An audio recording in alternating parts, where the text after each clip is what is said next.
Malapit na mag-lunchtime kaya bago pa kumalamang aking tiyan, unahan ko na siya. Chinek ko na nga kung ano bang pwede kong makain or maluto sa ref. Ayun, meron tokwa at dahil na-miss ko mag-tokwa, tara lutuin natin yan. Kung hindi ka mahilig sa tokwa at tatanungin mo kung anong pwedeng substitute, ay marami po pwedeng imitation carb sticks, chicken, pork, beef, at iba pa. Ito kasi mabilis lutuin kaya ito yung gagamitin ko.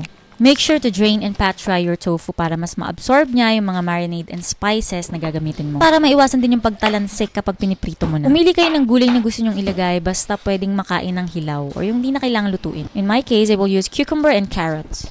Tatanggalin ko lang yung gitnang part, yung buto at yung malambot na part. Ano bang tawag dyan? Comment down below. Google ko na lang mamaya.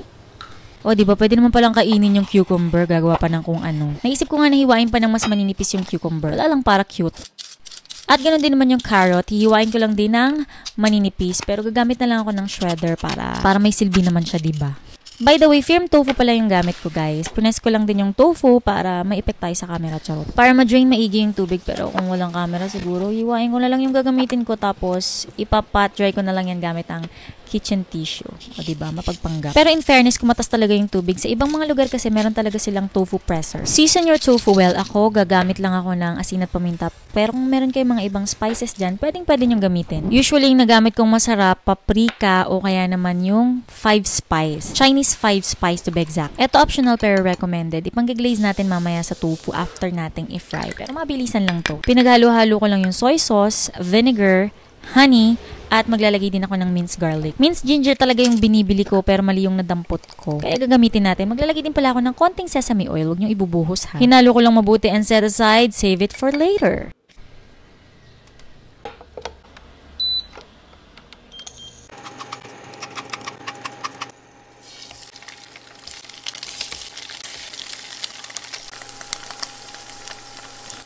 O diba tinamad ng mag-voice over? Alam niyo na naman kasi yan. Pinan-fry ko lang yung tofu and hinayaan kong maluto kada sides.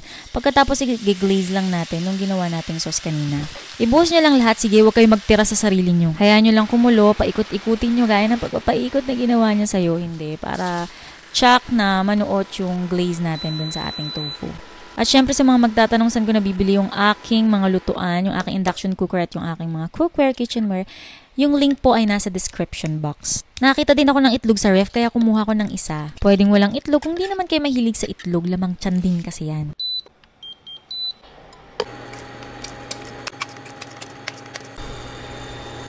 Kung mapapansin nyo, healthy pa rin siya dahil konting mantika lang yung inilalagay ko and olive oil pa nga yung gamit ko. Non-stick naman kasi yung aking mga pan, kainaman, mabilis magluto at hindi na kailangan ng mantika. Lalo na kung hindi naman mga deep fry yung ilulutuin mo. Hiwain ko nga lang din ng pa-strips yung tofu gaya ng paghiwa ko sa cucumber at carrots pero hindi ganun kanipis, be. You know, ka-juicy. Kala mo naman hindi toko yung hinihiwa eh, no? Ayan, papapakpa nga.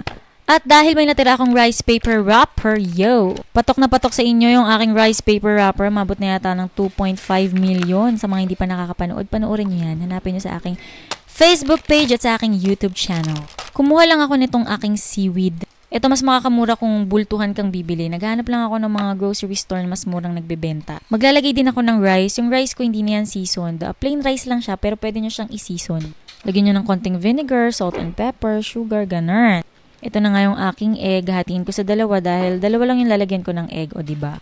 Tapos yung dalawa walang egg para may option, ganun. Inassemble ko lang, pinagpatong-patong, ayan.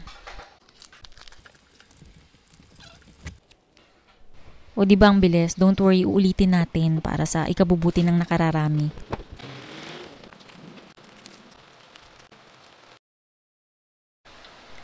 At para mas maganda, maglalagay ako ng sesame seeds. Pero kung ayaw nyo, idiretso nyo na lang sa pan. Huwag na kayong maglagay ng sesame seeds. Toasted sesame seeds pala yan, guys, na last year ko pa tinost. Nilagay ko sa ref and in fairness, hindi pa siya sira. Goods pa siya.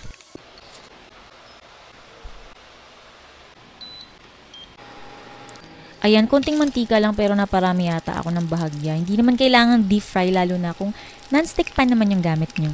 Alam nyo na to, ipiprito lang natin lahat ng sides, back and front, side to side, ganun, para crispy yung kalabasan niya.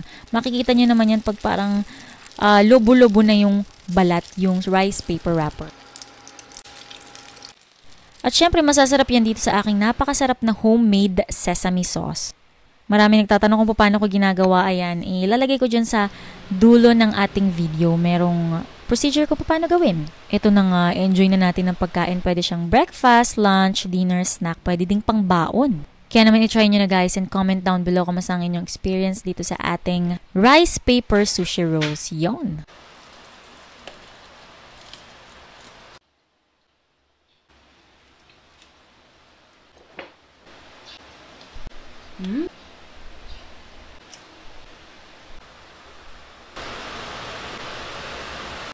And I'm sure magiging paborito mo rin. In a bowl or any container na meron ka dyan, just add your kipay, Japanese mayo, charot lang, QP ata. Magkakatas lang ako ng lemon, yun yung ginamit ko kanina sa peanut, so sayang naman kung itatapon ko na, diba? Pwede kang gumamit ng calamansi juice or vinegar kung wala kang lemon juice. Then just season it with salt and pepper pero paunti-unti lang. At para mas mabalansin natin yung lasa, lalagyan natin yan ng honey, pwedeng sugar.